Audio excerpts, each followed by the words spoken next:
ano, magdadaling sa work.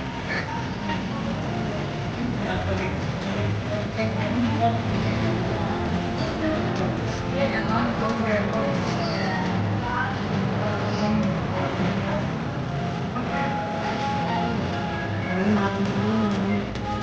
Bagong ano, bagong pagpahilap.